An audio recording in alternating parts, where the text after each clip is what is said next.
Startare. Parmi les personnels qui travaillaient dans les fermes, c'étaient les statare qui étaient soumis aux conditions les plus difficiles. Payés en nature, le stat, ils étaient logés gratuitement, recevaient du bois de chauffage, de l'eau, une certaine quantité de nourriture et un terrain pour cultiver des pommes de terre. Le système des statare supposait que l'homme fût marié et que la femme s'occupât des enfants et de la maison, mais également travailla dans l'étable et s'occupa de la traite. La traite des vaches se faisait manuellement et était très fatigante pour le dos comme pour les mains.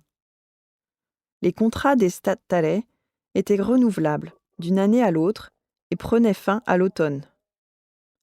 Quand les travaux dans les champs étaient terminés, c'était souvent pendant la semaine de la diète, leur unique période non travaillée et non payée, et les familles des statare partaient vers de nouvelles fermes dans l'espoir de trouver de meilleures conditions de logement et de travail.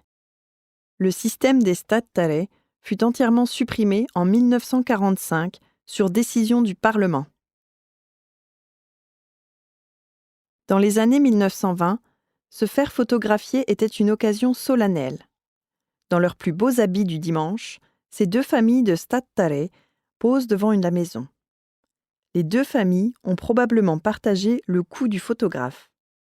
Le photographe derrière la caméra, Emil Wingårdh, se déplaçait à travers la campagne sur sa motocyclette pour prendre des photographies.